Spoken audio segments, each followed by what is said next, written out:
All right. Welcome, Javier Rivera. Welcome, everyone, to Modern Dating. I think this conversation, I'm just going to do a little light intro, is definitely stimulated by Javier's own videos, which I recommend checking out on his YouTube channel. And we'll leave a link in the description to his channel so you can check out his work. He's got a series of dating videos which inspired me quite a lot.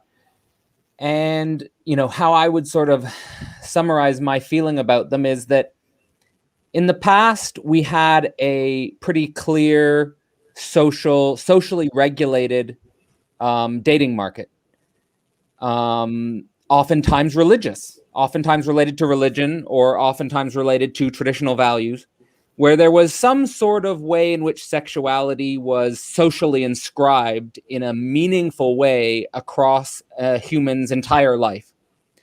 There was a long-term value structures that were sort of normatively inscribed and accepted. And of course, in the modern internet age, especially, just as the internet has eroded many of our traditional institutions, and just as the internet is sort of changing the fundamental structure of our society in many different dimensions, perhaps it gets overlooked the degree to which our modern dating landscape has been totally eroded. And I think most people would agree that the norms and the structures that regulate our dating life are at best complex and confusing. And I think a lot of people struggle with how they should be organizing their long-term value. And I think one of the points that you make quite clear in your videos is that many people are operating with actually unconscious and superficial value systems, which they haven't thought through very well.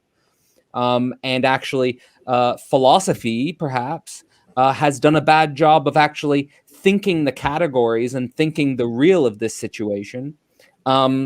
So let's talk about it. That's sort of like my way of relating to some of your stuff as an opening.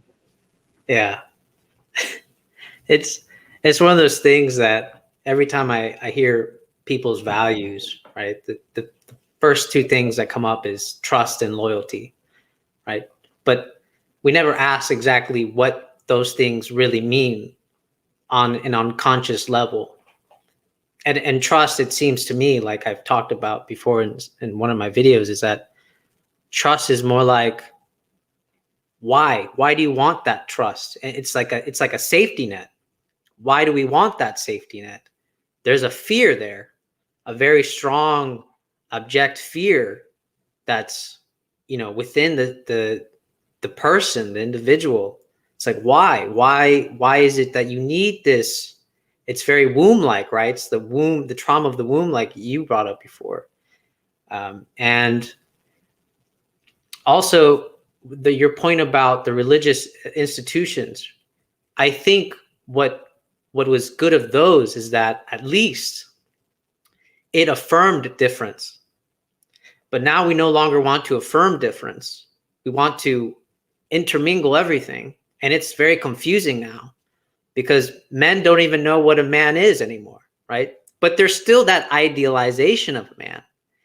And that's why I like bringing up the idea of the real man is the impossible man. And I've been thinking about this more and more, about the way Lacan looks at real. And I feel like to be a real man is to continually resist the symbolization of it. Don't measure yourself against the ideal. Keep going against the ideal man. And in that sense, you are always the impossible man. You are the real man. Because this is the measure that I think we should use instead of taking the ideal. What do you think? Oh, I think you got muted, Cadell. Yeah. All right, let's stop here. Let's break down some of these ideas, because I think there's a lot there.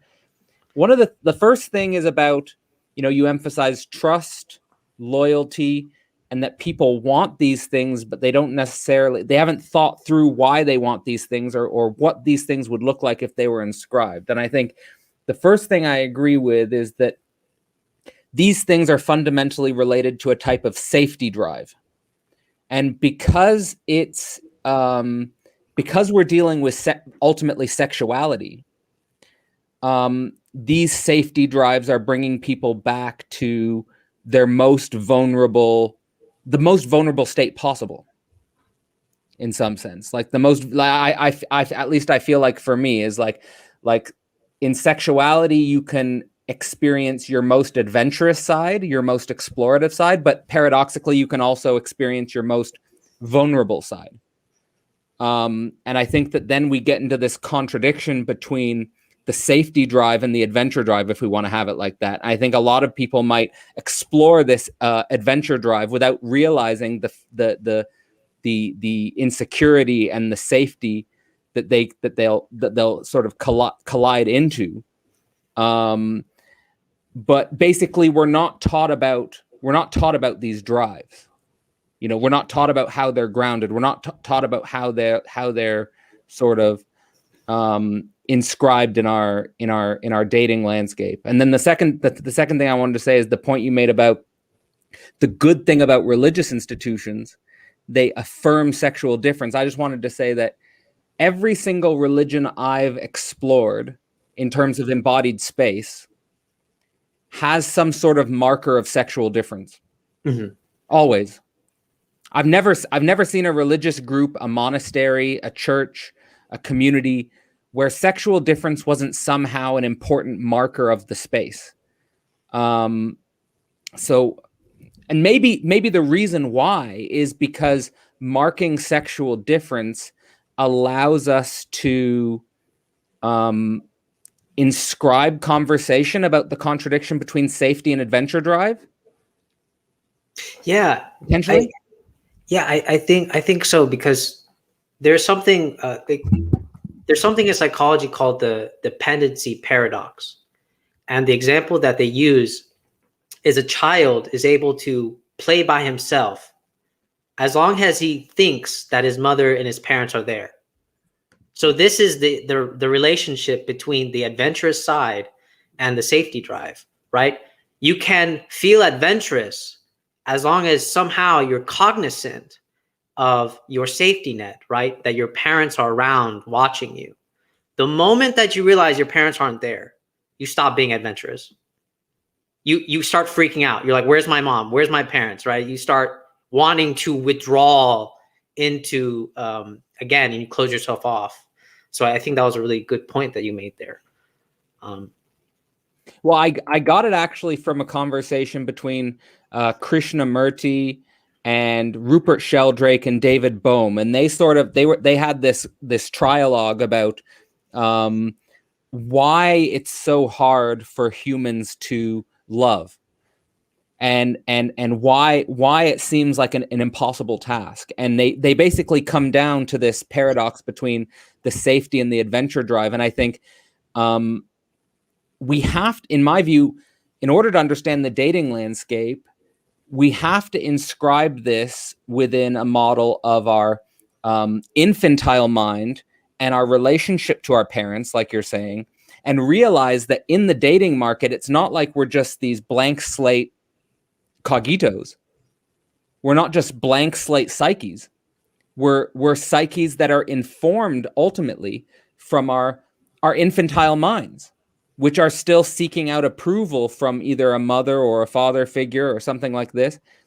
And I think that, like, in the same way that a child will be adventurous until it realizes its parents are gone, I think someone in the dating market can feel adventurous until they start to experience the ruptures and the absences of the other.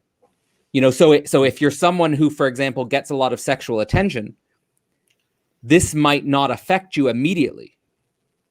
You know, because you can, and we see that oftentimes, like that people who get a lot of sexual attention can exploit that and market that, and they can constantly have attention.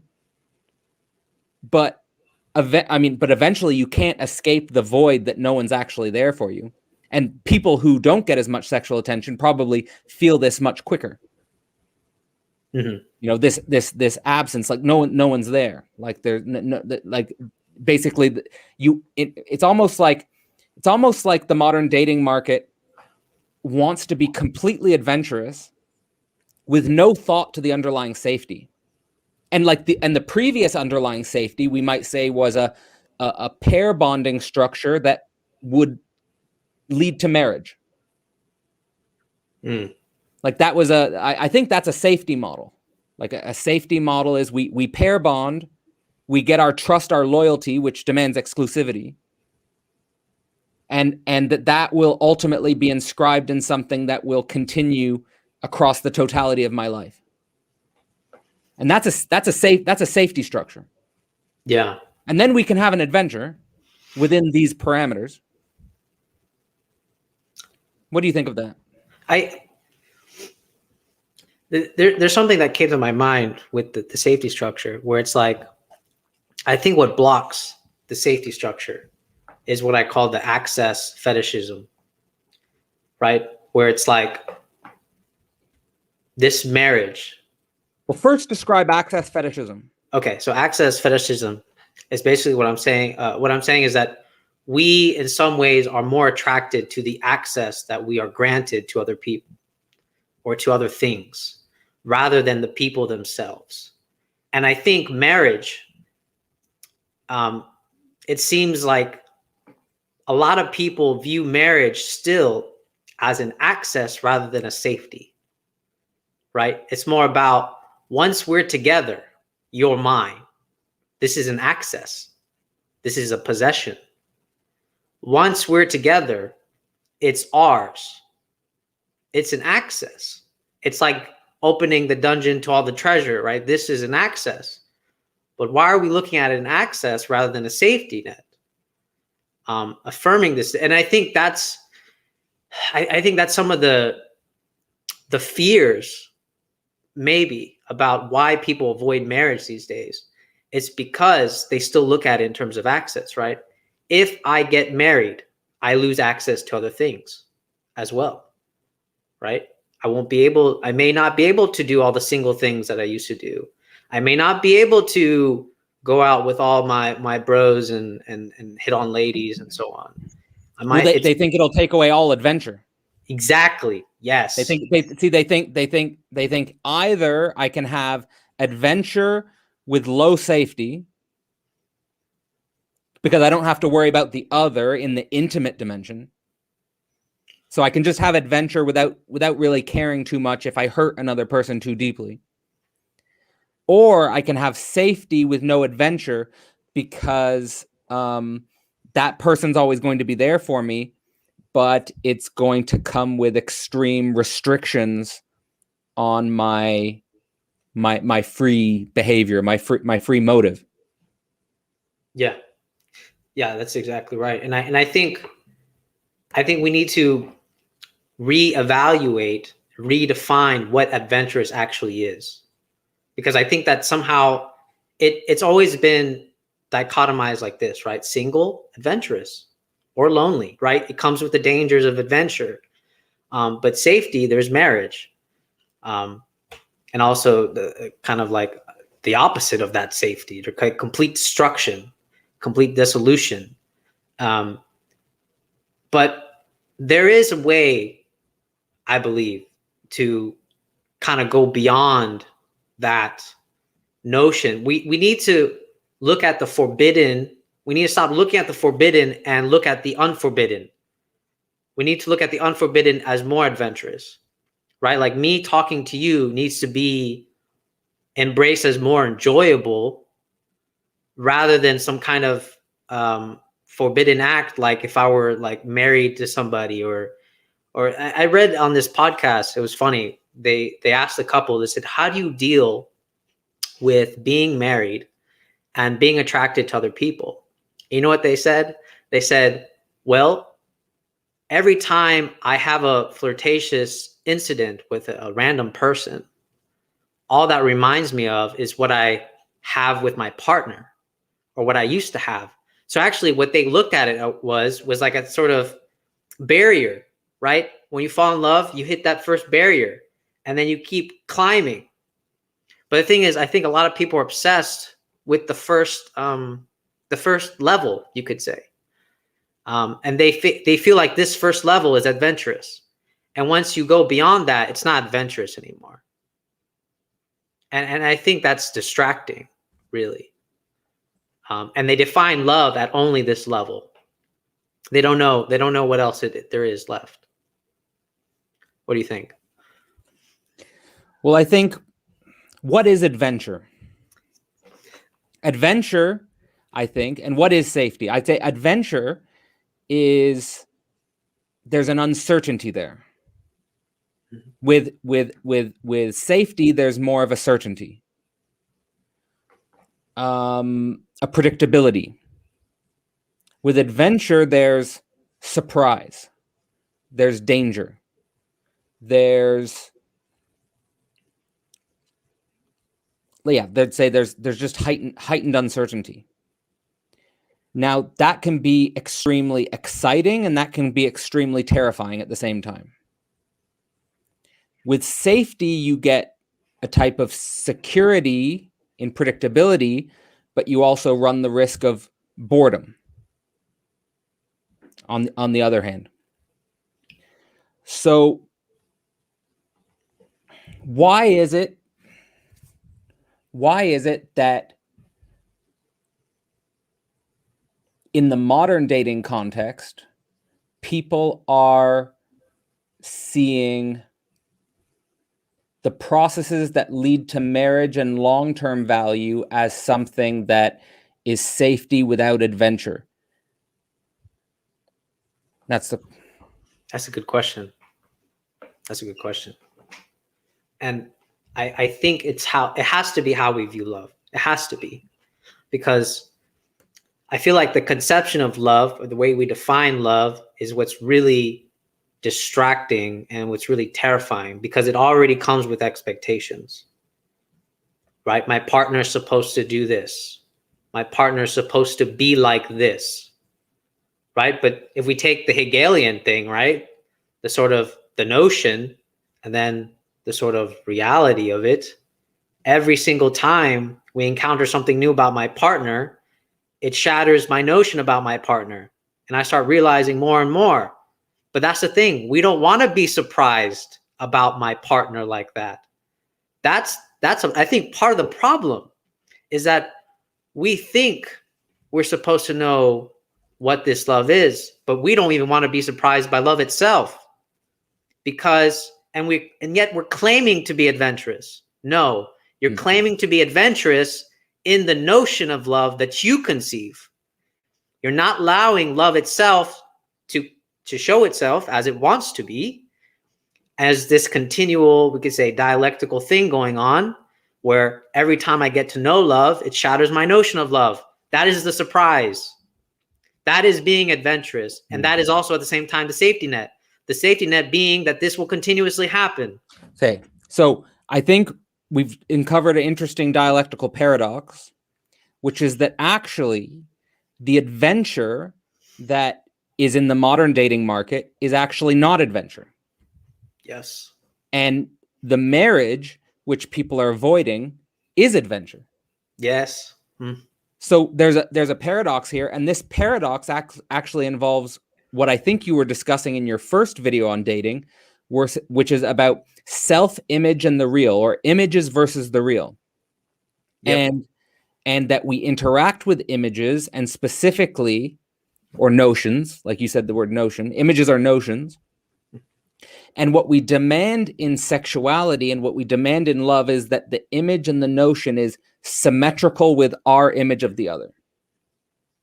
So we demand a type of symmetrical image of the other, and we want it to stay the same. And in that way, we make a long-term relationship impossible. Yep. If that makes sense. Because in a long-term relationship, your notion of the other is going to be destroyed. That's the adventure of a long-term bond, is that your notion of the other will be destroyed, but that doesn't mean the relationship is destroyed. It just means that you are going to have to be in a constant dialectical relationship with the other, where your image of the other and the other will be changing constantly. Yeah. Yeah. And also, I think that the other thing is that we have to kind of do like a reverse reflection, is that I have to understand that myself is also just a notion of myself. every single time a new day appears or whatever, my notion of myself changes. But I think the perpetuation of the language that goes on within popular culture, right? Find yourself. What they keep advocating for is find this notion of yourself that is going to stay permanent. No. No. That's the mistake. Yeah, it's a mistake. Yeah. So I think that now maybe we're going too deep, but because we're going like, well, what is the self? Like already, like we're talking about dating. But it is important to get. I think it is important to get this right, because I think that when it comes to dating, a lot of people treat it almost in a superficial way, and I think that's in part because of the modern technology and how that technology is used. But actually, what traditional societies knew, religious societies knew, and I think due to immense scarcity and external pressure is the reason why this is the case, but that actually dating and sexuality is the location of almost the fundamental power of our social organization. So there was extreme restrictions around it, extreme limits around it, the necessity of inscribing it into your whole lifetime, because it's actually super important, and actually the way in which it's actually a key part of how you find yourself. So it makes sense to talk about what is the nature of the self in this context, actually. Like philosophy and what is the self is almost a precondition, or at least something that should be integrated with the very process of dating. So when we're playing games with images of each other, and we're mistaking both our self-image, how I present myself to the other, and the other's image as our self, then it's no wonder that relationships can't last, because we're just interacting with images, and what we call love is actually just a simple symmetrical self-reflection in an image. Yep. Which makes real adventure paradoxically impossible. Yes, because it's like, what's the real battle, right? Is my conception of love versus your conception of love, and this is what we're always going to keep arguing about. But we never think about that this needs to always be changing. That I need to at least. I think the best way to look at it is this: we marginalize our desire. The moment I decide to fit my love in a little box, and a little box, and I call it, this is my idea of what love is. The moment I do that, I've repressed myself, and I no longer want to be surprised. I no longer want to engage in adventure. It's until you open Pandora's box that you experience adventure. And we don't want to do this. And I think marriage is one of the first things of opening that box, in my opinion. Well, the classical understanding, and I think that this is now where we come to maybe a more critique of the traditional marriage, is that traditionally speaking, people really couldn't get divorces, and traditionally speaking, people couldn't really get divorced, or at least divorce was very difficult. And let's be quite 100% honest, that difficulty was actually asymmetrical. It tended to be that it was difficult for the woman to divorce the man. That's why divorce was more difficult. Now, that's a whole different case today. But traditionally speaking, divorce was difficult, and that usually meant that women had to put up with men's sexual adventurousness, whereas their sexual adventurousness would be absolutely not tolerated, or at least in most cases. Whereas in the modern situation, where both people can get divorced, both people have equal access to get divorced, and divorce is kind of treated as like almost like divorce is treated very simply. Like, it's not a big deal to get divorced now. Like, you're even encouraged to get divorced. Yeah. Right? Like, so in that context, if you ever open Pandora's box, Well, we can just separate. So it's like, and what is Pandora's box? Pandora's box is that I think Pandora's box is there's been some fundamental breach in my value system related to sexuality, typically. Yeah, it's the rupture. That's what it is. It's the breaking through. And I think you're correct in that traditional notion of marriage. I think they still got it wrong, but I think there's something within that reasoning that we should have kept. It's like, why did they make divorce difficult? I think that knowledge was lost somewhere. Why? Yeah. Because they knew something like this would happen. Now, did it get distorted? Did it get displaced? Yeah, I think so. I think it did.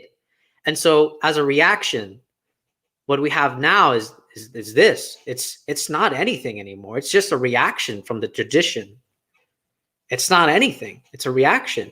And so we have to rethink, why did they want to make this really difficult to get divorced? Not I think all the superficial understandings about, well, it's the man that, who wanted to do that. No, I think there's something deeper within that reasoning that kind of goes beyond that superficial difference, because that's what allowed, I think, got distorted somehow. I think that it was difficult. It was difficult to get divorced because the unity between man and woman on a social scale, the unity in difference between man and woman, there's sexual difference and we're unified in the difference. Yep. So the unity in the difference between man and woman is actually the actual motor or the actual drive of higher order civilizational processes. Now, yeah. Okay. So that's the motor of higher order civilizational processes for a long time. And now that's a motor because you're actually creating new life out of that motor, and you're cultivating and you're supporting new life out of that motor. The reason why it's become more symbolically loose, let's say, the structure, more flexible, more rearrangeable, perhaps, is because, like, the structure of our civilization is, it no longer needs farmers like it used to. It no longer needs manual labor like it used to. It no longer needs a lot of type of workers like it used to. There's a lot of automation now. I mean, man and woman's place in civilization is itself questionable. We can push that to an extreme. You can have images of total automation, not total automation, but automation of many simple functions. So the question comes, is it necessary anymore for man and woman to get married and be regulated in the way that they were, as it was in traditional history, just because the event of modern technology is such an enormous rupture? And then the event of and then we need to talk about it, because the event of modern technology also is the medium within which people's sexual drives are being exploited, where we play out these image games. It's very weird. Yeah. It's so weird, because it's like, I know in some way we have to reaffirm the difference, but again, like, the question is raised, how? And if technology is any sign of anything, the way it's increasing, the way it's always going into like some hyper independence mode, it reflects exactly how everybody behaves in this sort of hyper independence. But it's a false hyper independence. This notion of being, I mean, men and women both do this, right? I'm independent. I don't need anybody. I'm independent. And I think technology All the single ladies, all the single ladies. Yeah, yeah. Technology is just going to keep perpetuating this thing, this selfies, to just everything, every single platform, self-love, self-everything. But we don't, and then this is what makes me have to go back to the self, because it's like you have to crash what that self is, because it's like if you don't crash what that self is, we're just going to keep perpetuating this false hyper independency. And every time we feel like there's a confrontation with our independency, we're like, no, I'm done. I'm done. I want to rupture away from this thing that confronts my so-called hyper independence. What do you think about that? Well, it is. The question is, how do we? Yeah, I agree with the idea that we need to reaffirm sexual difference. Mm-hmm. And the question is, how do we do it? Yeah. I follow, and I recommend for anyone else who hasn't heard of her yet to follow Esther Perel. She was really big a few years ago, and she's released a few interesting books. One's called Mating in Captivity. One's called The State of Affairs, about affairs and marriage. She deals with long-term. She deals with problems in long-term relationships between men and women, and she gets away with a lot of interesting things also because she's a woman, and she can say things about women and men that probably if I said it wouldn't be accepted in the same way or seen in the same way, maybe seen too aggressively. But one of the things that she says, which I really like, is that what modern people want in a long-term partner is something that they used to get from a village. So in other words, they want a best friend, they want a work partner, they want a trusted confidant, they want a father and mother for their child. They want everything out of this one person. They want everything to be concentrated in this one person. Whereas in the past, actually things were distributed throughout a village. Like you would have grandmothers raising the kids or grandparents raising the kids. You would have social functions would be more diverse. We would need each other more in more diverse ways, basically. And also sexuality wasn't so hyper concentrated on our identity because it was also more dangerous to have sex. It was sort of less, I think it was under a lot of religious taboos and prohibitions. Whereas today, sex is more fundamental to our identity. Sex is how we express our identity. Sex is how we feel power, how we feel seen, how we feel recognized. We want everything in one person, and we want that person to be like the perfect other, basically. So I think one of the ways in which we have to reaffirm sexual difference possibly is we need to diversify and mature. I think maturation is a key notion. We need to mature the relationships between men and men and the relationships between women and women. That would be a good way to start, I think, reaffirming sexual difference is like in order, and I think it's actually a precondition for real tribe or a precondition for real, you might want to say more community-based notions is that, what are the relationships between men and men? What are the relationships between women and women? And how can we mature these relationships?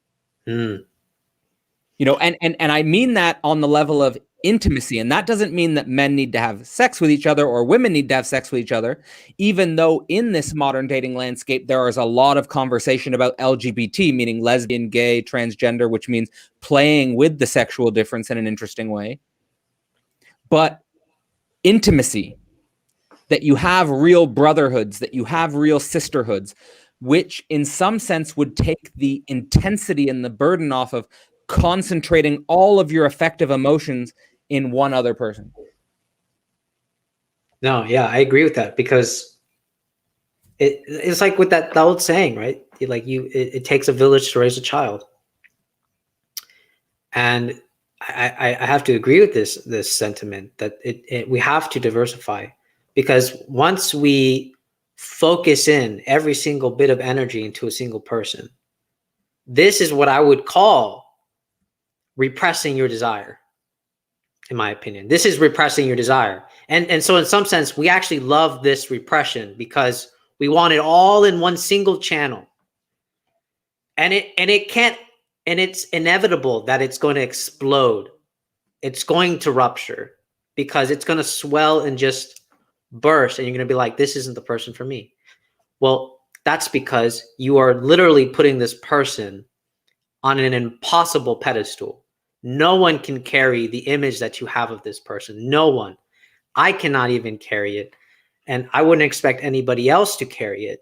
So I do agree with you. We have to do this kind of diversifying. I need to liberate my desire and make it go forth in separate avenues, right? I need to have friends. I need to have friends that I trust. I need to have some intimate friendships. It doesn't have to be on the level of sex, but it has to be just enjoyable. Like having a conversation with you, right? This is just this simple exchange. It needs to be enjoyable. It needs to be felt, rather than going to like, oh, I can only talk to my wife. I can only vent to my wife. I can only do these things with my wife. Instead of having exclusive relationships, we need to have inclusive relationships. And I think this is exactly what you and the other person is mentioning, is just this inclusivity. We need to widen it, not narrow it. And this is what I would agree with you. We need to liberate our desire, not marginalize it. Now, I think what most people feel like they're doing in the modern dating landscape, if what I would call they're doing serial monogamy, or just dating one after the other, one after the other, one after the other, they think that that's liberating their desire. But that's not actually liberating their desire. I think that that's deepening repression. Like you're saying, the idea that you can just jump from one superficial relationship to another is not a liberation, it's a slavery. Yep.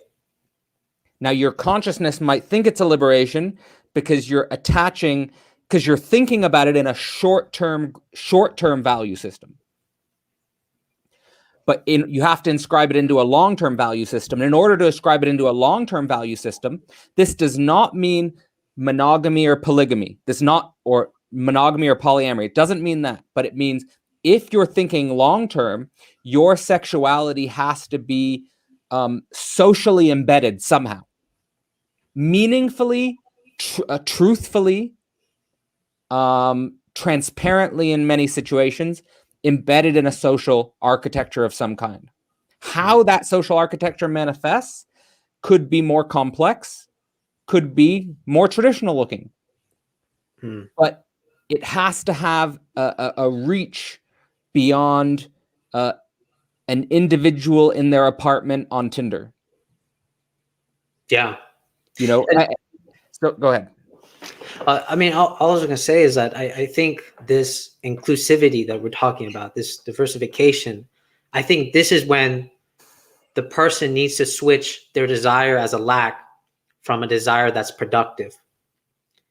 Because the moment we make it productive, it's no longer like I'm looking at the person as a lack where I channel everything into them as if I'm missing something.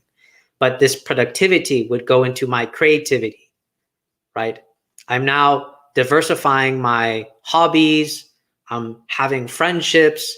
I'm rekindling relationships with my mother and my father.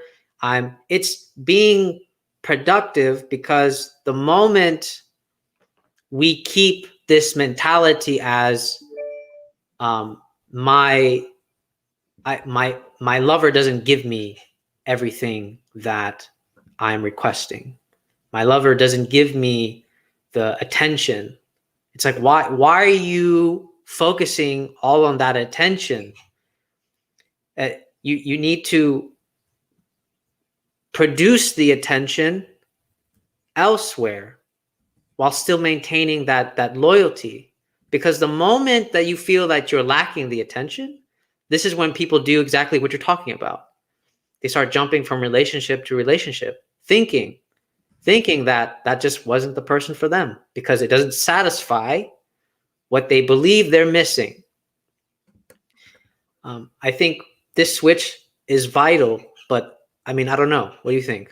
Well, I think that there's a potential trap in desire as production. I don't disagree, but I think there's a problem with desire as production, because there are also people who, for example, avoid themselves by being productive. Like, I'm going to work really hard. I'm going to be a workaholic, and I'm going to avoid relationships altogether, for example. Is a potential trap. Like, I mean, I think a lot of people probably fall into this camp if they are, building a big company and they put all of their hours into that company, and then I'm saying that I think we have to be honest about if we feel a lack, we have to be honest with how we feel that lack. How I've said it before in the dating context is that instead of on a first date, or instead of with a partner, it could be of a short term, or it could be that you've been with a partner for a longer term. You have to, instead of trying to communicate, and now you have to have a partner who's willing to engage in this with you. That's crucial. If you don't have a partner who's willing to engage in this with you, then it's not possible. But you have to have a partner or someone who's willing to see your lack.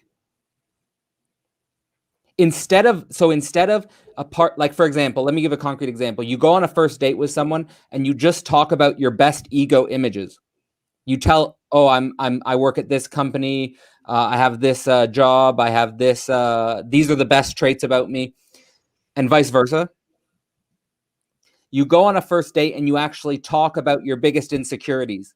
You talk about what would be the most difficult thing about me to be in a long-term relationship with. Like, after a year or two of dating me, what would be the most difficult thing? Now, if you're in a long-term relationship, you talk about where is really your lack right now. Like, I'm not feeling seen here. I'm not feeling this need is being met. If you're capable of holding a dialectical conversation about, that's what I would say about it. So this is very simple. What I would say about desire as lack is that desire as lack has to be redoubled, or negation of negation, meaning you have to be in touch with the lack and you have to know what it is in order to be productive with it. But if you're just productive with it and pretending you don't have a lack, that could be a way of bypassing lack. Like the guy who's just productive and I've been there, just being productive. Yeah, I think this fits in perfectly, right, with my responsibility drive. this avoidance. We have to be careful not to make the productive as avoidance. Yes. And then we also have to be careful to not be possessive, because this is also a sort of distorted lack as well, where we just think we can literally consume the other. So why don't you describe that drive for people? Responsibility drive, with the relationship between possession, avoidance, and witness, I think it is. Yep. So responsibility drive, I basically take like an old, like an etymology of it. The history of the word of responsibility means like to respond. So I was paying attention to the way people just respond in general within relationships, either to themselves or other people. And so I started realizing that in reality, it seems like there's only two responses, which is either to possess or to avoid. The thing is, there's these paradoxical relationships between the two, where your possession can be a form of avoidance, can be a form as avoidance, and your avoidance can be a form as possession. And so there's this constant just dialectical thing going back and forth, where people think that they can avoid love, but that's just their way of possessing love, and so forth, right? But it's just this interaction between conscious and unconscious. And so the thing that I said, one response that I realized was that instead of doing this response, why not just witness the response? Realize that you are in fact doing this relationship between possession and avoidance and vice versa. And once you see this response, once you see this binary between possession and avoidance, I feel like the drive itself overcomes itself the moment you do this realization. But then the thing is, you encounter a new form of possession and avoidance. And then you have to go through the process of witnessing it again. And then the drive overcomes itself again, and you go encounter another new form of possession and avoidance. And it's just constantly doing this self-perpetuation over becoming. I think that explains it. I think that was good, and I think the way you actually described it to me sounds a lot like the Hegelian dialectics, and witness is actually like a third category that actually has this weird third, which just breaks apart again into two new dialectical relations. But actually, in regards to this possession avoidance dialectic with witness, I actually think that when I apply that to my own relationships, and I encourage other people to apply that to their own relationships if they find it useful, when I've thought about this from the perspective of my relationships, I just analyze all the different women who I've been in relationships with since I have been dating, and actually I can understand my position in relationship to them as either a mode of possession or avoidance. And I can sort of see, I can witness actually the way in which an aspect of myself was trying to either possess the other or avoid deep intimacy in the structure of those relationships. Now, I think at a certain point, when you're at a certain level of witnessing, I think that the relationship between possession and avoidance can get a certain distance, let's say, where you can almost see, it's almost like you get a clearer view on your moment-to-moment emotional impulses to such a level that they're still moving, but they no longer become unconscious mechanisms of either self-deception or manipulation. Yes. Does that make sense? Yes, that makes sense. That makes perfect sense. I mean, even in my own like relationships, right? I think the hardest, you could say, red pill I had to take was realizing that as much as I wanted a relationship, possessed a relationship, I realized that there was this repetition going on, and I would always pursue women that actually didn't want me. But when I realized this, it was actually an avoidance. It was a self-sabotage. Absolutely. I was making it impossible for me to be in a relationship by pursuing women that didn't want me. I made it impossible. And it hit me so hard realizing this, right? That when I finally witnessed this reaction that I was doing, these two responses of what I thought was possession, but it was actually avoidance. I finally was able to realize, like, I don't want to be in a relationship. And that was actually a very hard thing for me to swallow. And once I swallowed that, ironically enough, I felt like, okay, I think I'm actually ready for a relationship. Isn't it a weird, that's a weird paradox there. That's a weird, another interesting way in which the self is this very, very, very, very strange logic it's operating on. Yeah, and I think that goes to the idea that once you get a conscious witness, an awareness of an unconscious process. Now, why would the possession avoidance thing with relationships be unconscious? Well, it's because, to me, it's best explained by infantile sexuality, that actually you're playing out infantile structures of your mind, and that they're still operating very strongly, and their emotional impulses and fantasies. There are emotional impulses and fantasies that are being played out from your infantile mind depending on the unconscious of the first years of your life, 0, 1, 2, how your mother held you, how safe and secure you felt, how attainable were basic needs and so forth, and basic like forms of love and affection.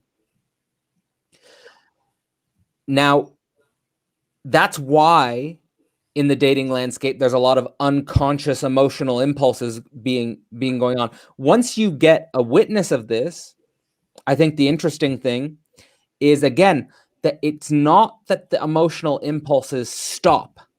Exactly. They keep moving. You can't get rid of them. You can't get rid of them because that would be getting rid of yourself.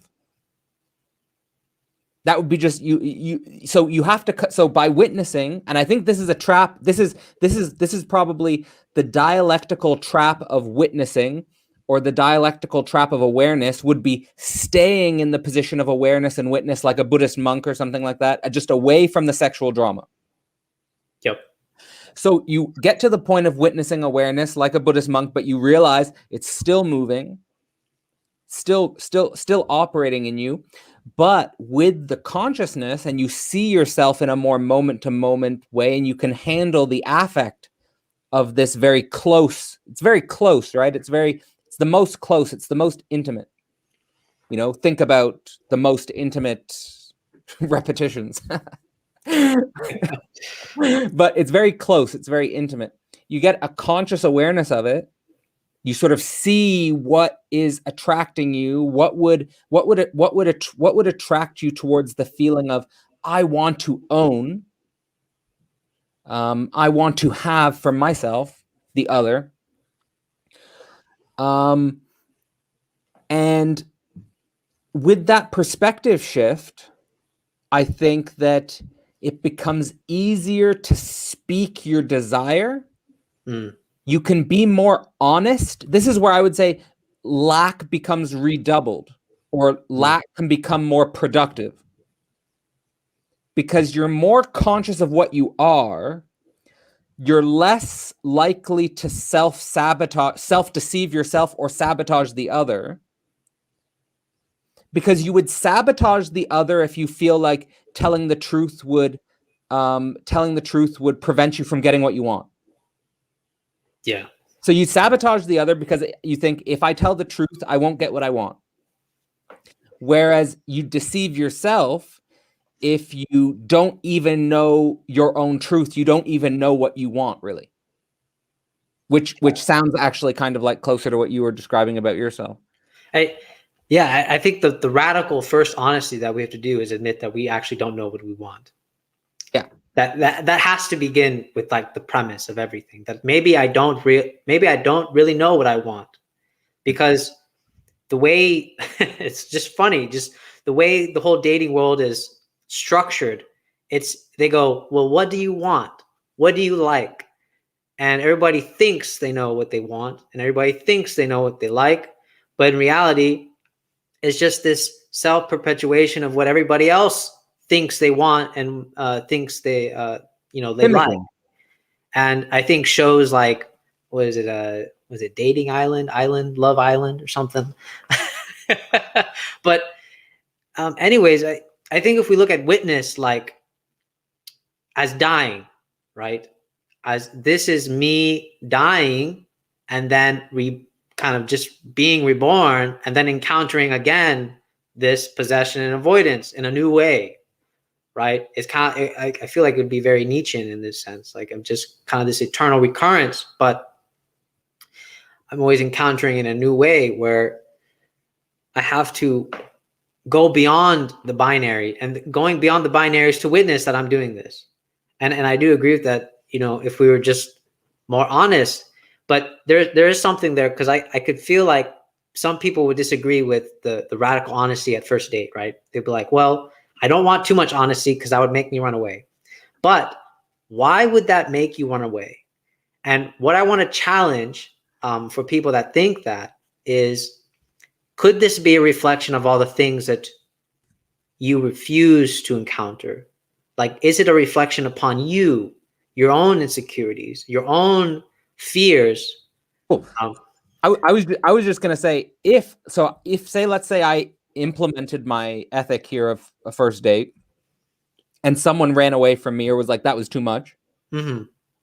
One, that to me, because now here's the confidence that comes with knowing yourself, is that if someone ran away, that to me would be a sign that that's not the type of person that I would want to be in a long-term relationship with anyway, because I want to be in a long-term relationship with someone who can work with what I actually am. Because I've been in a situation where I've been working with someone who's interacting with just an image of me, and that's not just their fault, that's also my fault. So it's double responsibility. Yeah. But if I'm taking responsibility for myself and I admit, okay, I know a lot about myself, I know a lot about what I desire, I don't know everything I desire. There's still an uncertainty in me. I don't think that we can ever have 100% knowledge of ourselves. But if I am honest with what I know for sure I am lacking and that I need, that means I have done the self-work necessary to ground value, real value, not superficial value. Okay. And that this is I don't know what you think, but like to me, this is what, to reference Nietzsche, because you reference Nietzsche. This is, I think, what Nietzsche was talking about with the transvaluation of value, which is that a real overman creates his or her own value.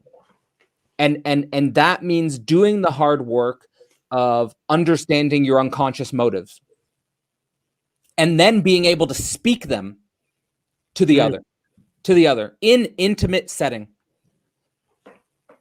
Yeah. No, I like that. Yeah. I mean, it's one of those things that's, I've realized that, I mean, because this doesn't always backfire, right? This doesn't always backfire. And I think you're correct in saying that you shouldn't look at it as a backfire, because then you would realize.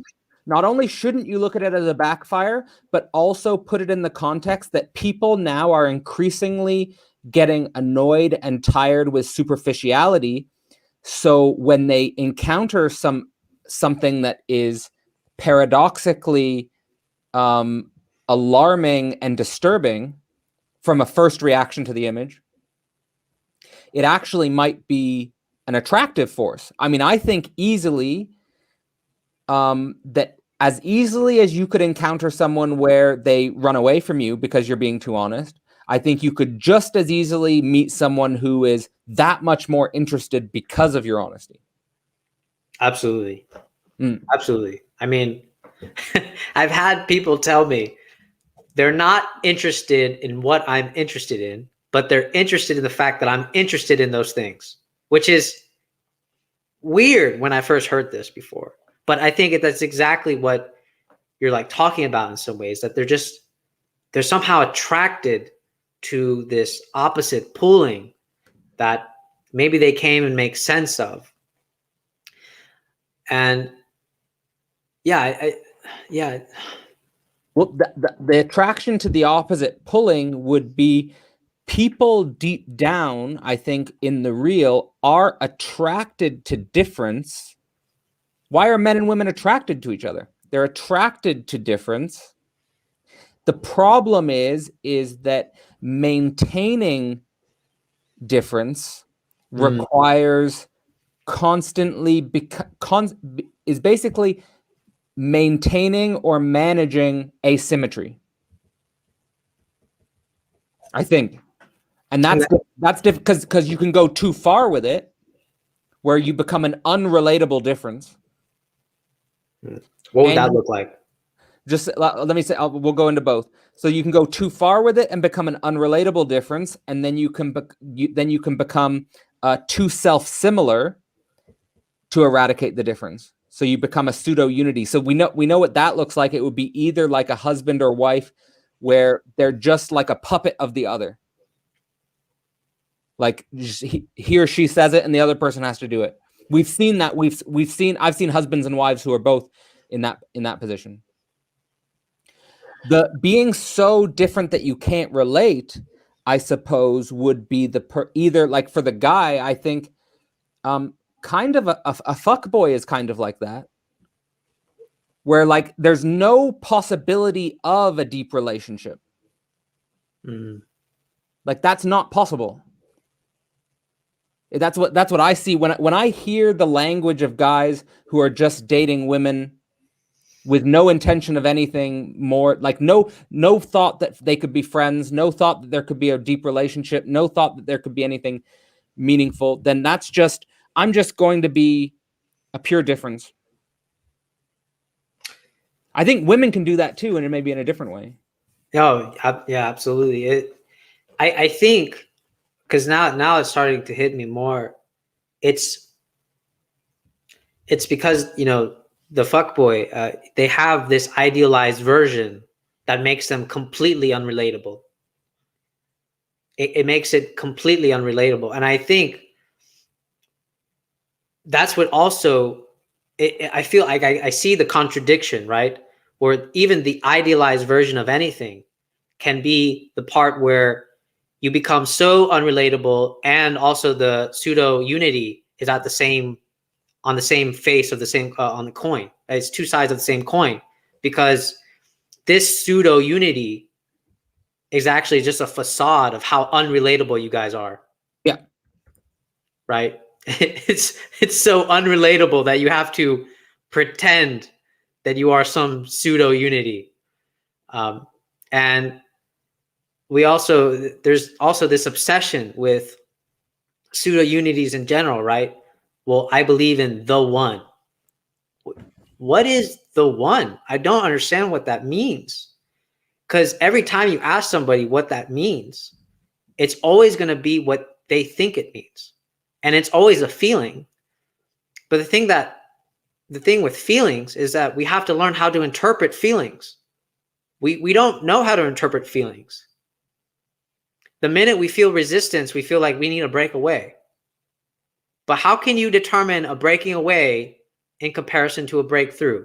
How do you determine that?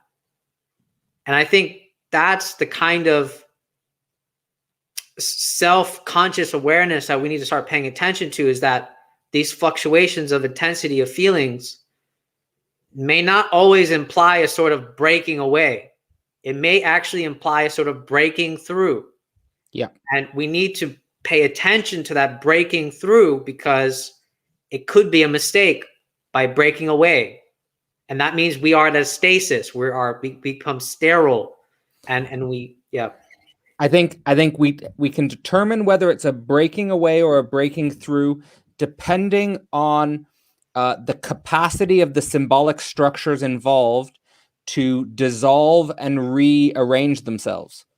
So, for example, if I'm in the symbolic structure of boyfriend and girlfriend, let's say I'm in a symbolic structure of boyfriend and girlfriend. Now, and there's some event or something I learned about myself where the symbolic structure needs to be turned into just friends. Let's say. Now, there could be a breakthrough with both parties, potentially. I don't see many men and women who are capable of doing this, but there can be a breakthrough where the symbolic structure changes from boyfriend and girlfriend to just friends, if we're fully able to process our lacks together and really love, which would be to see from the other's perspective that either it could happen that person doesn't want to be your girlfriend anymore, or that person doesn't want to be your boyfriend anymore for some reason, but we could still be friends. Most people can't do that symbolic structural change because of it's an ego wounding on one side or the other. And sometimes it would have to be a breaking away because the person who's been put into the friend category could feel authentically like I can't change the way I feel. That would be an authentic breaking away. I respect that 100%. I've been in that situation. I've been in that situation on both sides, where No. where on the one hand a girl would say, I don't want to be your boyfriend, I don't want to be your girlfriend anymore, and I would just like to be friends, but I wouldn't feel comfortable just being friends. Maybe there would have to be a sufficient gap, in which case there could be a reformation of the symbolic structure at a different time in the future, indeterminate, uncertain, and vice versa, where I've had a situation where I haven't wanted to be the partner of someone else before, but being friends was not really functional. Mm. Yeah, because this takes me back to where I had a similar situation where I couldn't help the feelings that I had for this other person, but the person was telling me, well, I still want us to be friends. And see, here's the trap, right? I think, okay, maybe I can still be friends, but that's a lie, because That's a lie to yourself. That's a lie to yourself, because what you're going to constantly be doing is you're going to find yourself unconsciously waiting, unconsciously hoping that she's going to change her mind, unconsciously thinking that she's going to switch, she's going to do this radical shifting. No, she's already decided in some ways. And she may say consciously she hasn't decided. And I've heard this come out in several ways, right? Where it's like, well, I'm just not looking for anything right now. But they've already decided. now, in regards to how you're setting this up with the other person, that person who's saying, I don't want to be your girlfriend anymore, but I just want to be friends with you, that could also be a way for her to avoid. Yes. Like she could also be avoiding herself by friend zoning. So there's the person who could self-sabotage themselves by tolerating being friend zoned. And there's the person who could self-sabotage by friend zoning. Yes. Both are a risk. Now, I think that in this, there's this question of you can also use a breaking away to break through, because now how that would be, because breaking away doesn't necessarily mean just a simple giving up or a simple ego loss or something like that. Breaking away to break through can also happen. I think if you use the breaking away to actually go through fully what has happened, why the breaking away had to happen, and that you don't start repeating the same pattern over and over again. Yes. You just find yourself in this repeat, because that means you haven't broken through. Like, that's how I would define the not breaking through. You haven't broken through if you keep on repeating the same thing, which is happening over and over again. Like, so for example, the example you gave of chasing a woman who actually could never return your love. That would be an example of I'm not breaking through, because I'm repeating the same infantile pattern, which is clearly telling me something. Yeah, and this ties in perfectly with how I look at the nursing. They teach us about phantom limb pain, right? And this use of what they call the mirror box method. And so the way I'm going to relate to this to breaking up or a shattering of relationship is that once you lose a limb, the patient will claim that there's still pain in that limb that's no longer there. So how do you deal with that pain? Well, the way you deal with that pain or decrease that pain is by actually setting up a mirror in front of the leg that's no longer there. So it actually reflects the other leg and it eases the pain. In some sense, you kind of like break through the pain and I feel like this is the rearranging of the symbolic structure, because you still need the imaginary in some sense. You still need the covering, but you have to still deal with the phantom, the pain. You still have to deal with it in some respects. And so this is what I would call the breakthrough of dealing with this missing thing that's going on. And we can't just ignore it. And any fixation is a trauma, right? And it took me a long time to realize that my fixation on women that didn't want me was my fixation on self-sabotage, right? This traumatic lack of, I guess maybe you could call it self-love or whatever that case would be. But once you realize this, the moment you realize this, that's the breakthrough. That's the realization. That's what you need. And I don't think a lot of people spend enough time realizing the things that they do. They just keep saying, I'm going to avoid my ex. I'm going to avoid people like my ex. Well, hold on. Why did you pick your ex in the first place? Yeah, and exactly. You know, what is the pattern of your selections?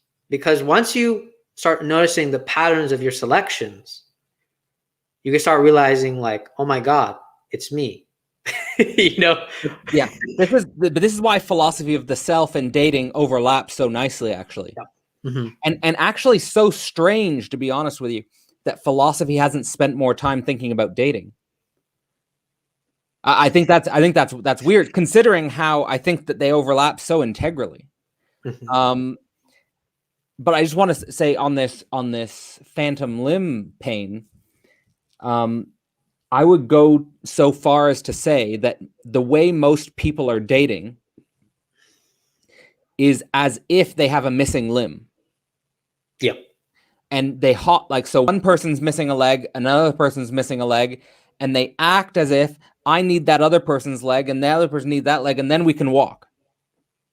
So they act as if there's a missing limb. So they treat the other, here to use very simple language, the self treats the other in dating context like a phantom limb, like a missing limb. So by focusing on what's missing, you said you have to break through is to deal with what's missing. Mm-hmm. So to break through is to deal with what's missing. You have to look at yourself and you have to say, how am I behaving in the dating context? Through that behavior, if you look at yourself close enough, you should be able to see metaphorically what limb is missing. If you can get a close enough look, that might be painful. If you get a close enough look on that, then you can have this witness or perspectival shift on possession and avoidance.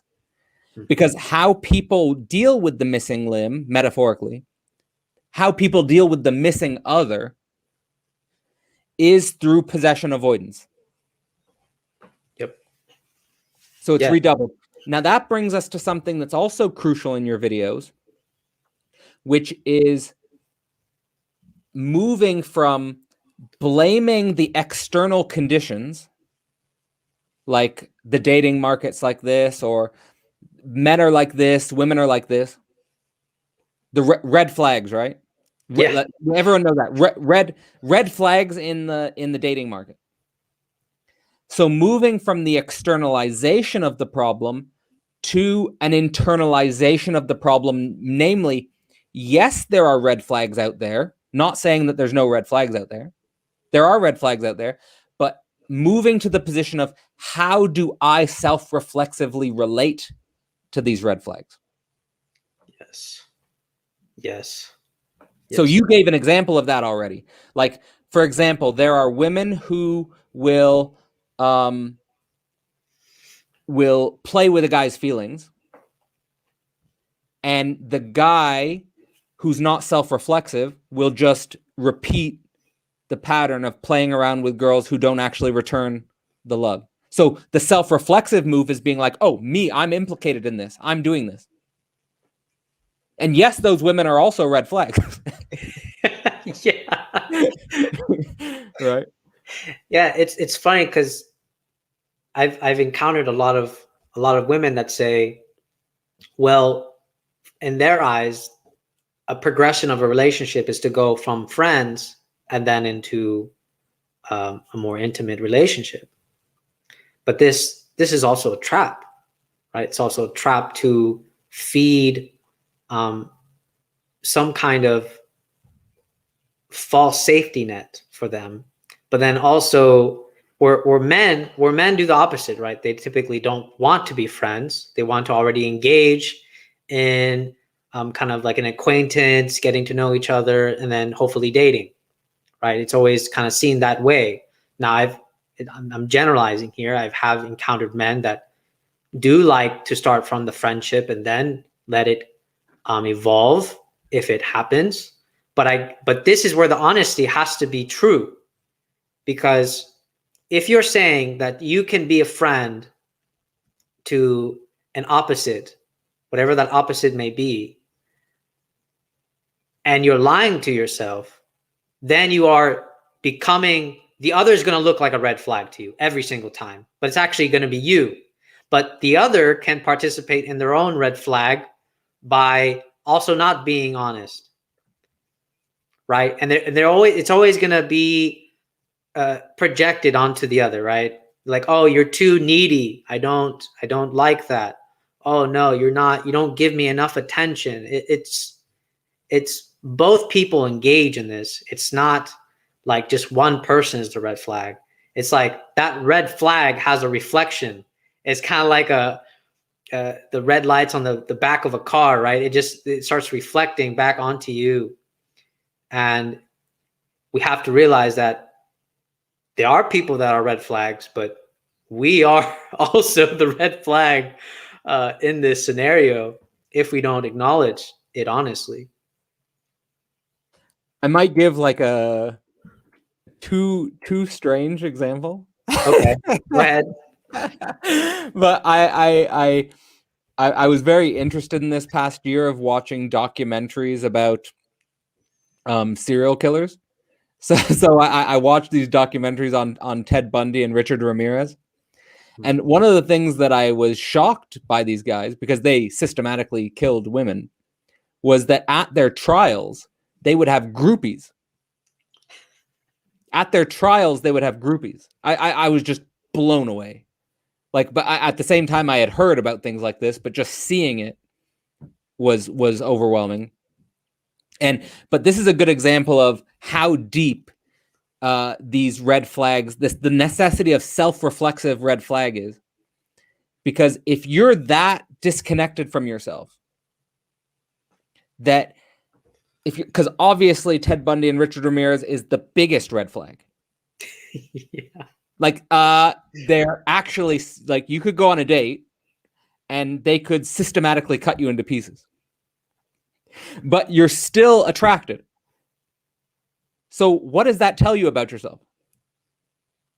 That's how deep this is how deep the self-deception can go.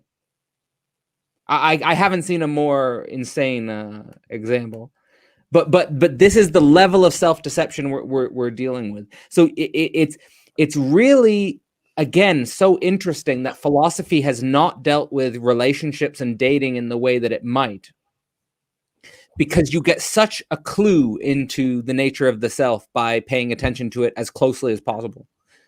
It also could be that philosophy hasn't done it because it would require the individual philosopher themselves to be that aware of his or her own most intimate repetitions, let's say. But a huge project, I think. Yeah, I think this is like the first thing that really pulled me, because a lot of people feel philosophy is so disconnected. In some ways, I guess it has disconnected itself, but I mean, I'm obsessed with how people relate to each other. And so me studying philosophy is always getting a glimpse of to how people relate to each other and how can we relate to each other in a more honest way. And I think that your Ted Bundy example is so perfect, because it's almost like you see the death drive in action. They literally want to die. Like, and why is this such a strong attraction about this death? And how do we make this unconscious death drive into a sort of transcendent drive, rather than doing this weird thing where you're obsessed with a serial killer? I mean, literally, I can't. I mean, so many women talk about this, right? Like, they're like, I love serial killer videos. Why? Why do you like it? And they'll never admit it, but there's a lot of them that say they just love it. They love it so much. I mean, well, they admit this openly, but they'll never admit, like, on a very unconscious level, why they love it and why they're so attracted to the phenomena. I mean, I cannot tell you how many women love listening to like serial killer podcasts, the mystery killings, everything like that. They just love it. Why? I mean, we need to really ask a radical why, because that's a symptom. Well, I think so. Let me play with this, because I like working with the idea that what Freud finds in the unconscious, and what he says is the most primal drives is eating, the incestuous drive, and killing. They're like all interconnected. Mm-hmm. Like eating, basically like eating, sex, and killing. Somehow, like they're all related to very primal impulses. So it's easy to see in some way, when you're thinking in this model of the mind, how these drives can get twisted and overlapped with each other. You know, like, because there are also people who like get aroused by by eating. And also in a sexual context, like there are, like, maybe admittedly a small group of people, but there are groups of people who get attracted to making themselves obese, and they have like partners who they want to make obese. It's very weird. We don't need to go. We don't need to go into that fetish all the way, but that exists, right? Like it's weird the way these drives get overlapped and interrelated with each other. No, yeah, that's perfect. I think that example was perfect, because it's like it displays the whole producing, consumption, and then product would be the death, right? It's like you're prepping yourself, you're producing, and then all of a sudden you prep it, you consume it, and then once you continuously keep doing this, you become the product, and that's like the death. That's you've killed yourself. You've met your demise in some sense. And this is the intermingling of all those things. And I think that fetish of, like, I want my other to be more fat, right? It's you're literally producing this. You're feeding them, and they're consuming it, and then you're just self-perpetuating this thing, and you're killing each other. And I've seen, but we also do this with breakups too. We do. And that's very common, actually. I've actually had the phenomenon happen to me where I think the other would rather me dead than alive. Like, in regards to breakup. Like that, not saying it would actually going to be killed necessarily, although that does happen. Intimate partner violence is a real thing. But and we should talk about that, because that's also a deep phenomenon. Actually, a lot of murders are intimate partner, either man on woman or woman on man. But there can be a way in which killing the other is preferable to dealing with them as alive. And there's a way, and it's related to how you're saying, how do we make this unconscious death drive a transcendent drive?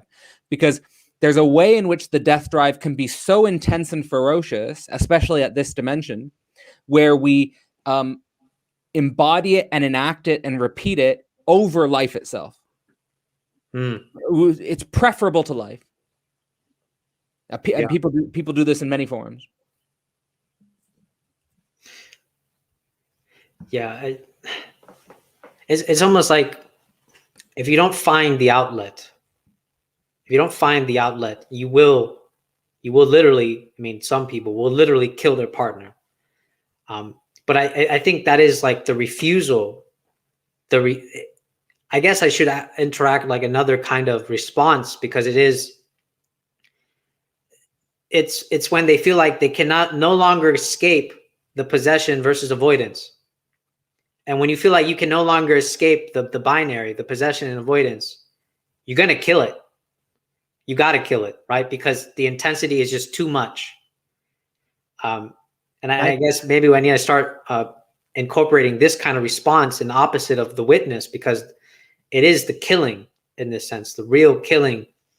And even breakups in general, I've seen people just like get obese after a breakup. They get so depressed, they consume themselves to death, or they'll use drugs or any other product to escape this drugs for sure. Yeah. Alcohol, drugs, go on a binge, because you just need the thing is that, and this is why it's so important to bring philosophy and psychoanalysis to dating, is that you're dealing with the infant, you're also dealing with the infantile structure of the mind, which is impulsive, which demands unconditional love, and which demands immediate gratification. So if that dimension of your mind is dominating you, the dimension of your mind that needs immediate unconditional love and immediate gratification, regulated by the pleasure principle, if that dimension of your mind is dominating the relationship, there's going to be no room for a dialectical back and forth. There's going to be no room for symmetry breaking. And there's going to be a huge risk of what I would call substitution.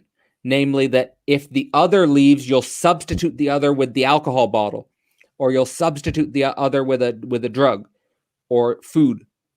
Something will need to fill the place of the immediate gratification. And that feeling of unconditional love, which is, again, needed by the infantile mind to feel secure and even tolerate its existence. And that's why I feel like in some form the creativity needs to be thrown in here. The artistic side of the child, because you need some other channel.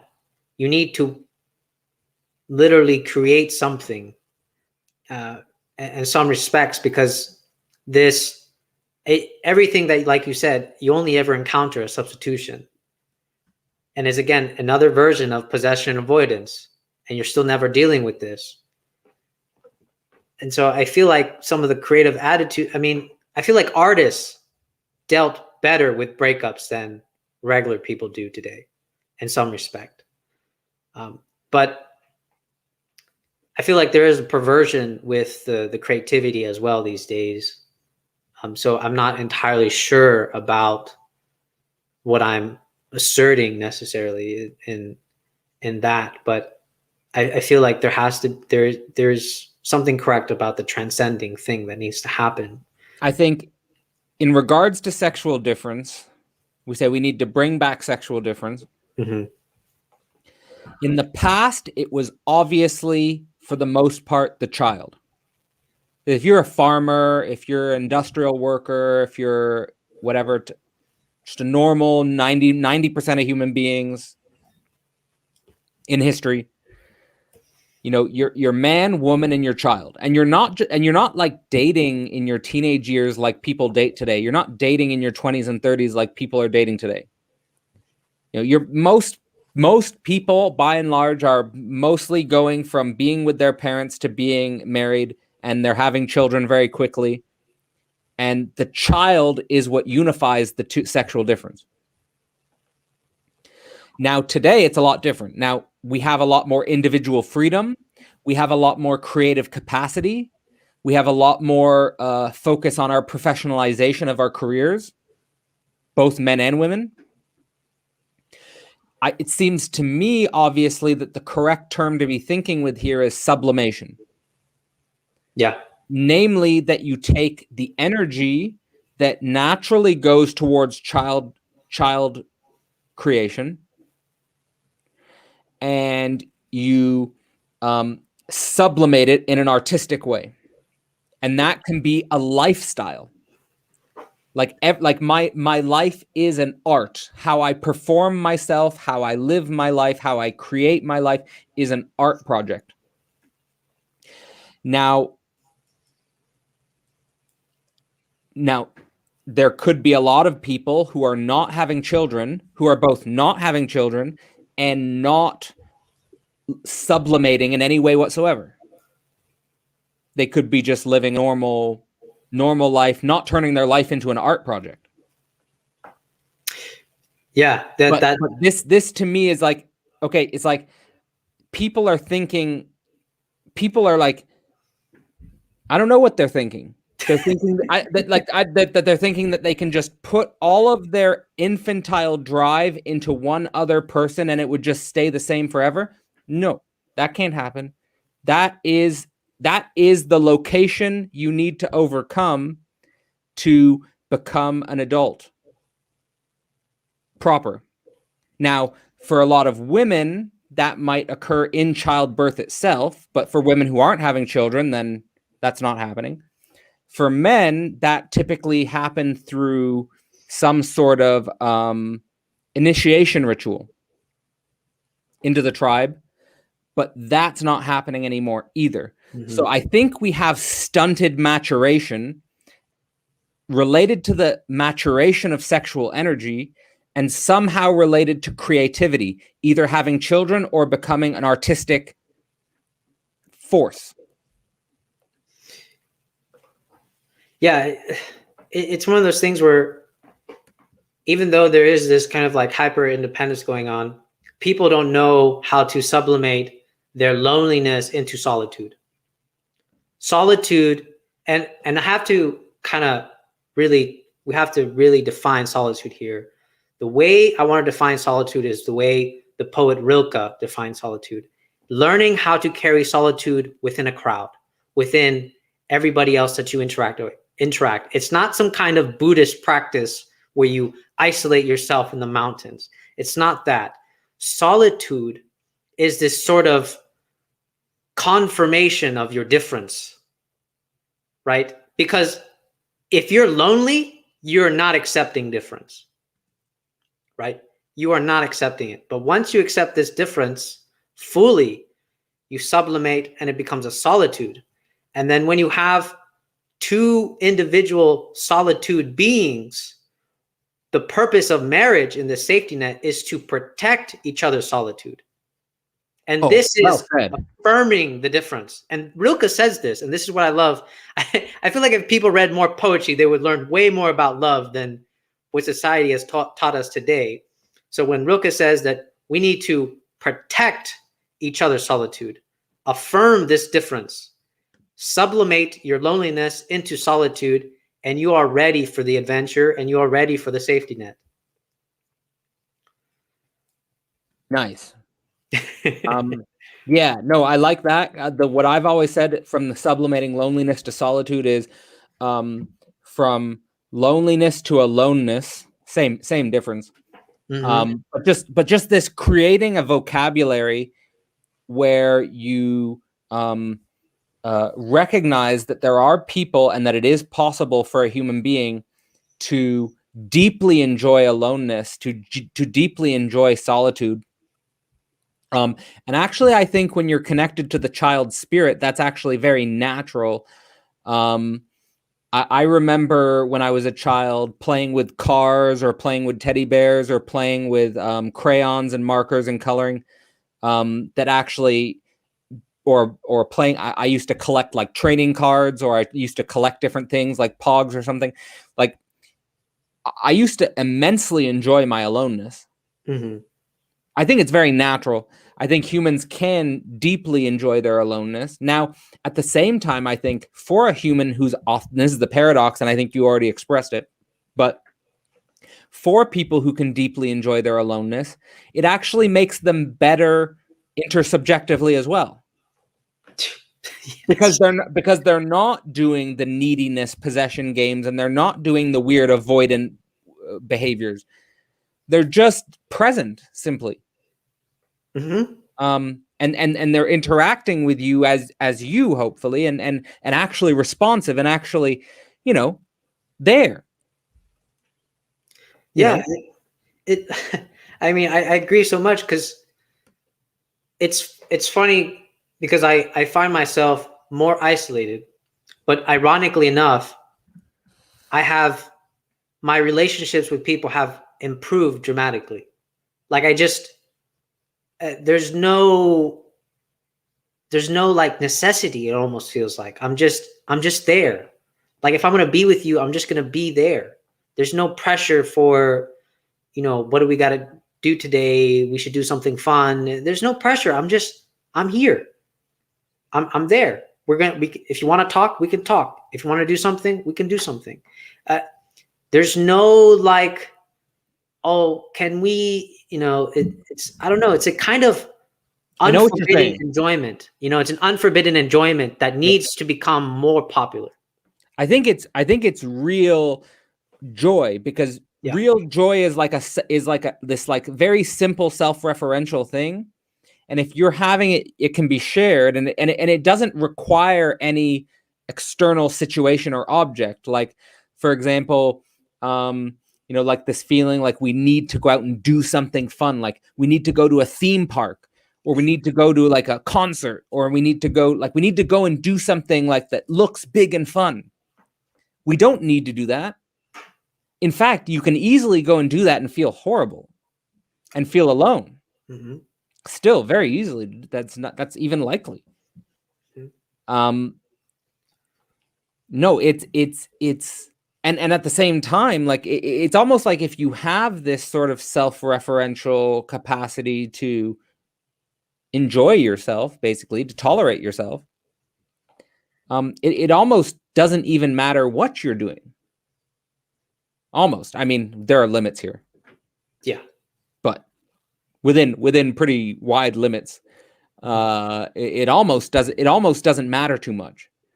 So, but what that means is that you can go with the flow of life, and you're actually living life instead of projecting expectations on life constantly, and constantly being disappointed when the expectations are not met.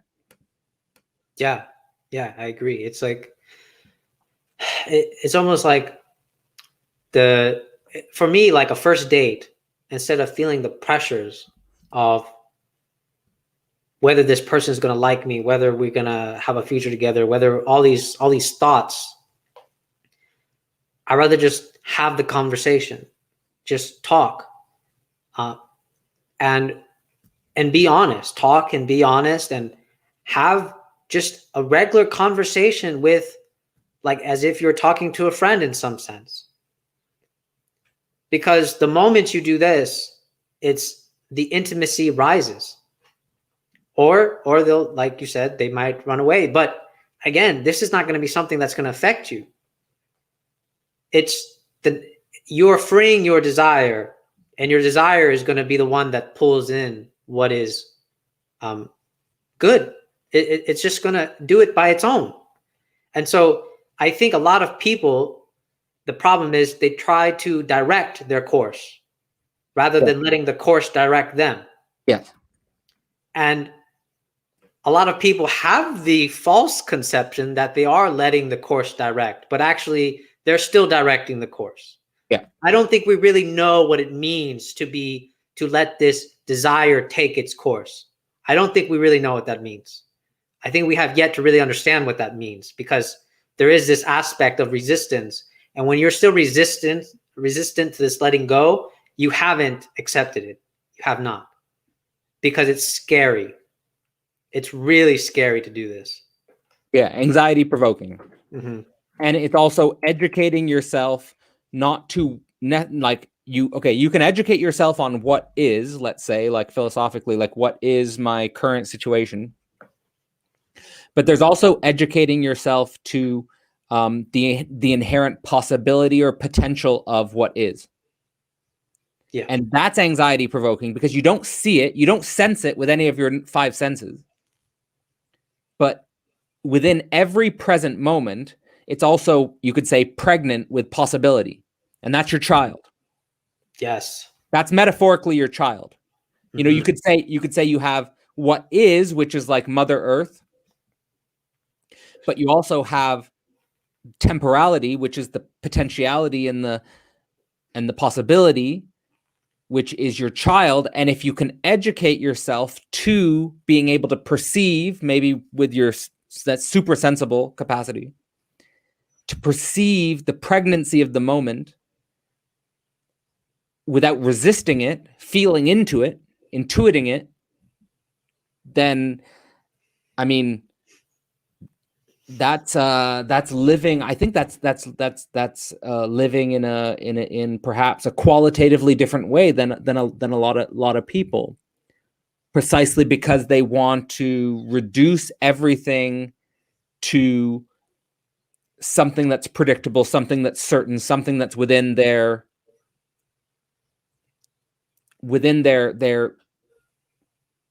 conscious control. Yeah, I like this idea of that every moment is pregnant with possibility, because it's like, if we realize that every moment is pregnant with possibility, we also have to realize that we don't want to do the labor half the time. We don't want to do another good metaphor. We don't want to do the pushing. We don't want to do the pushing, because that is the resistance, right? The resistance, you shouldn't look at it as like, I'm going to stop there. No, you're halfway out from conceiving this thing, right? Push it. Keep pushing, because you don't know what is possible. We think we know what is possible because we keep fooling ourselves about, oh, well, there's only one possibility, and that's a man like this, this, and this, and this, and this, or a woman like this, this, and this, and this, and this. No, you're stopping at a sort of halfway labor there. You give the full birth, please. You know? I think that's another good metaphor. The birthing metaphors here are great. Don't want to do the labor. The labor, again, it's I think it's so crucial to understand that the pleasure principle can lead you to death,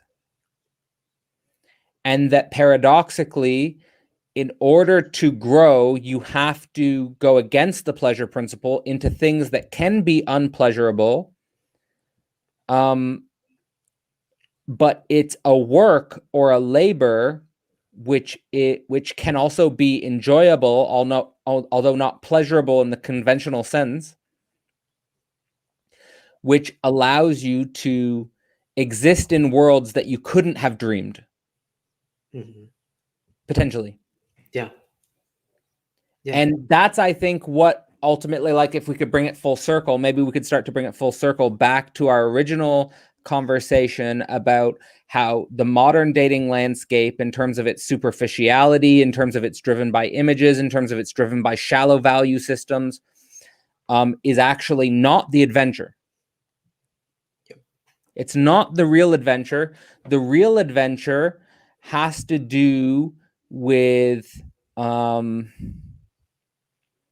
being as authentic and honest with your desire as possible, which includes, I think, being more real with the other. And that doesn't, and that does see that the thing is it's not a simple binary of being single and alone or married forever. It could, like, the thing is, it could lead to a relationship that lasts for your whole life. It could. It might not. It might be more complex. There might be 2, there might be 3, there might be, you don't know. It's about educating yourself to the truth of your lack, being able to communicate that truth of your lack to the other, and being able to educate yourself to the difficult emotions that come with uncertainty, namely anxiety. Yeah, it's like there's a wonderful book that I have. It's titled "Alone with the Alone." That's exactly what it should be like. This alone with another alone, alone with another alone, and once we can do this, we give birth to possibilities that we never could imagine. And I think what people think is that, okay, I definitely know what I don't want. And they assume that the opposite is exactly what they want. No, actually, you don't know exactly what that whole area of unknown is. You don't know. The only thing you do know is what you don't want. It's easier to do that. Yeah, it's very easy to do that. It's not easy to know what you want. And so that's the binary we need to shatter, because it needs to be like this. Actually, there's what you don't want, and then there's a complete unknown. And that is all the birthable possibilities that are there. You've maybe felt a little bit into what you want. You felt a little bit into your desire. You may have actualized it a bit. You may have just fantasized about it. It requires, going into the unknown also requires the willingness to be with asymmetries and willingness for your image to constantly be broken and reconstituted, which means, and I think I've been saving this because we're talking about what is the self. I don't think the self is an image. I think the self images. The self can image, but I don't think the self is an image. I think the self is kind of like it's the void which can contain all images. Maybe. That's what I would tentatively say. I would say that the self is the void which can contain all images. Mm-hmm. And that when your image breaks, it's because you're scared of you don't like when your image breaks because you're scared of yourself. Potentially. Yeah, it's very Jungian in this sense, where Jung says the consciousness is just a small piece of the center. It's like there's the self, like you could think of the self like a football field, right? But you're just like the little light on the field. And so every time you discover a new patch of grass, a new line across this football field, that's you shattering more and more of this, what you think is yourself, actually encountering the self. It's, so maybe that's more helpful in that sense for other people. But there is this distinction between the little self and the big self. Mm-hmm.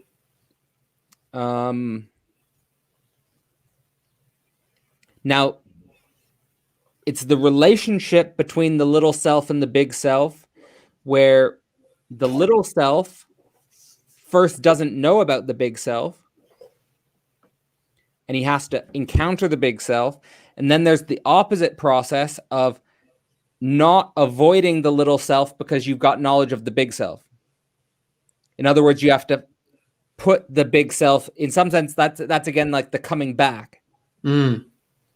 Like not avoiding coming back, or like just possessing the big self and not sort of embodying yourself in the world.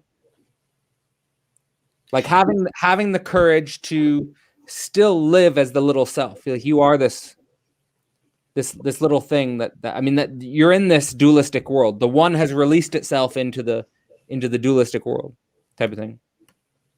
Dealing with sexual difference, dealing with all sorts of image breaking processes. Yeah, I think I'm still reading The Lacanian Subject by Bruce Fink, and there's a diagram that I found very helpful that I think we can use with the little self and the big self, where it's like once the little self encounters the big self, the little self enters into the circle, right, and then becomes little self times 2, but then the big self is still big self times 3. And then the more you keep encountering, it goes little self, times 3, but then it's big self times 4. It's like the big self, you have to realize that the big self is endless in some sense. And that you have to keep encountering this. And that to be brave is to be the little self that's constantly encountering the big self. Yeah. Right? And that you realize that you can never possess it, but you're always going to keep encountering it because there's a certain enjoyment of encountering it. To me, this is my model of I equals other. Okay, yeah. Like I equals other is the little self that's constantly in a feedback with the other. Like in the big sense. Mm-hmm.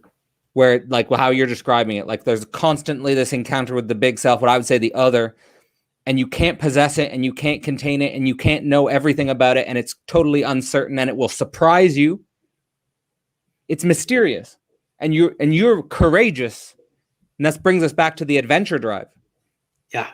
Like that, the motive for the adventure, you should go into the adventure of the other to just discover more and more depth, more and more richness, more and more complexity of the self. There's so many dimensions of yourself that it's probably endless. Probably. Yeah. And I've also been thinking about this weird triangulation where it's not only like you're encountering yourself, but you're also keep encountering the pseudo unity of you and this small other. And then as you keep encountering your little self, it keeps changing the little self, and also it keeps changing the little self and this little other, right? Which would be like your partner. We have to allow this continual transformation and realize that it's endless. Because what a lot of people do is they'll accept the change of the little self, right? But they will not accept the change with the little other. They'll be like, I don't recognize you anymore. You've changed, right? You've changed. I want to break away. No, that's because the little other changed too. And you changed with it. And so it needs to constantly be this triangulation of feedback. I don't know. That's something that I've just been thinking about recently, of how that interacts with the little self, little other, and this kind of little self with little other. Yeah. That's more complex. That's definitely more complex. And that's definitely more complex, because as soon as you enter in the third element, it becomes a very dynamical system, and a very complex system. But that doesn't mean we shouldn't think it, but it just makes it way more complex. And it's almost like, like, I do think that there's a paradox here, because, like, in some sense, what I would call absolute knowledge is a reconciliation with change. Like, absolute knowledge is a reconciliation that I am the other, and the other can become completely different. In the big sense, the other can become completely different. The other can become really, really, really different, like in a mind-blowing way. Like, to give a ridiculous cosmological example, would be like, at one point, the universe was just like a plasma. And then at another moment, the universe has giraffes and elephants. Like, that's really other to itself. You see what I mean? Like, yeah. And the universe could become even more other to itself than we can ever imagine. Mm-hmm.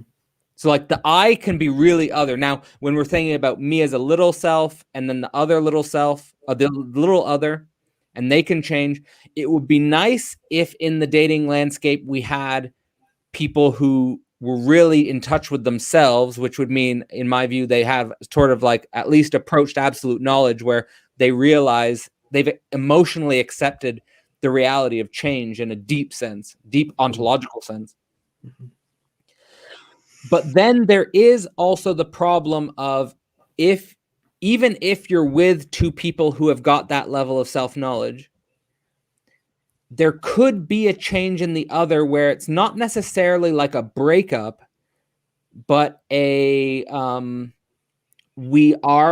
have grown apart in a way that, not that we are broken up, but that we're taking different paths, and that's okay. Does that make sense? Yeah, no, yeah, that makes sense.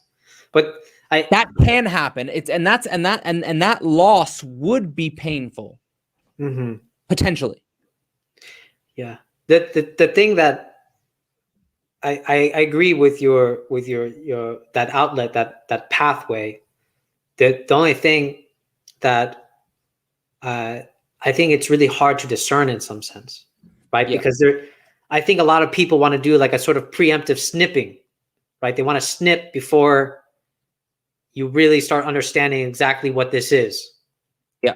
And I think that's why, going back to the responsibility to drive and being sort of radically honest, is that this is the only way you can understand that, okay, this is a growing apart.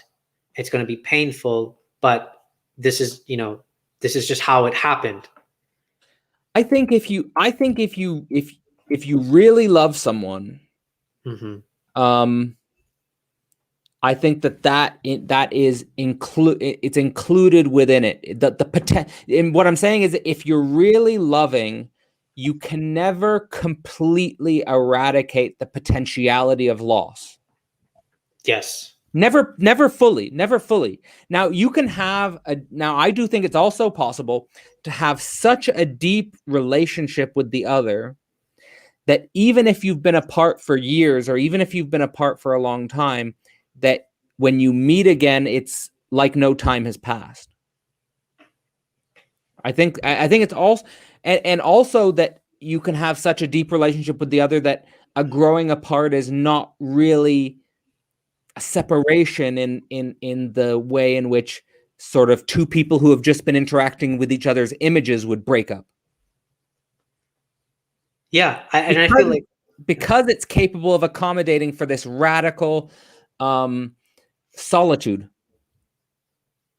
Yeah, I think that's exactly what alone with alone would be like, because it's like in some sense you have to expect a loss at some point. You have to accept the loss and accept these different pathways of alone with alone is always knowing that you are this alone, but you become this type of being where you're like a guest house. You allow people to come in, you treat them like guests, and then you let them go when they feel like going, right? You don't stop anybody. It's the whole journey itself, instead of reaching some kind of destination. And so, yeah, I think what you're talking about is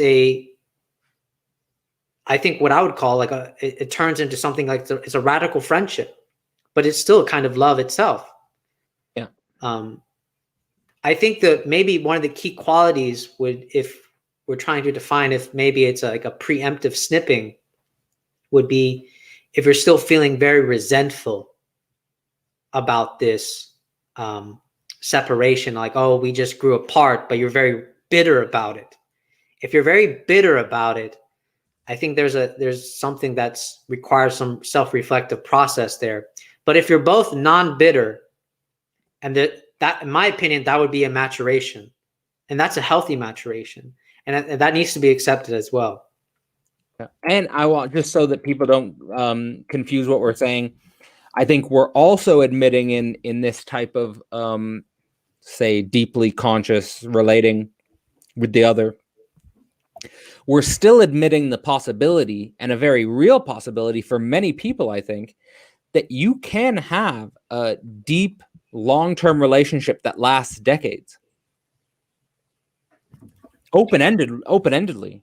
It's totally possible, probably more possible than our modern consciousness would like to admit, or that could do. But I personally have experienced and continue to experience relationships that have sustained many changes, have sustained many coming aparts and coming togethers, and I anticipate could sustain them indefinitely, potentially.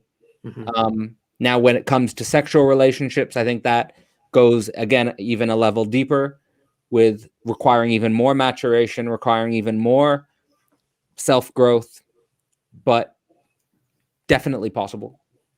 Yeah, definitely possible. I agree. It's that pushing. It's the labor process. Yep. Do we want to do the labor? And I think, because I've told you this example before with my own father, where I rid my father of the image of a father, right? And by doing this, I was able to relate to him in the most honest way possible. And then paradoxically, it's like now I can view him as my father. Yeah. And so I think this is the kind of death that needs to happen. I need to completely eradicate the image of what I think a girlfriend is, what a wife is. Yes. Just look at them. Yeah. Look at them as a person. Good Witness them. And then you can say, that's my wife. Yeah. I think that's a great notion to close up on, actually, because I think that that is exactly the perspective shift that has to be done vis-a-vis the image. Mm-hmm. That's really, really well said. Is there anything you'd like to close with that being said, is there anything else you'd like to say to close on? Or also, I recommend and put a link in the description to Javier's channel, which has a series on dating, which I highly recommend checking out. I think he's doing a really thoughtful job, and maybe, doing the sort of some of the groundwork for, what I've been talking about with the philosophy and dating, and sort of putting into conversation, because it's been really nice to see. But please, if there's anything you'd like to say. No, I think I I have nothing else more to say. I think I said exactly what I wanted to say in the conversation that we had. So yeah, I'll leave it there. All right. So again, I recommend checking out Javier's channel, and thank you for coming on. Modern Dating. Peace out.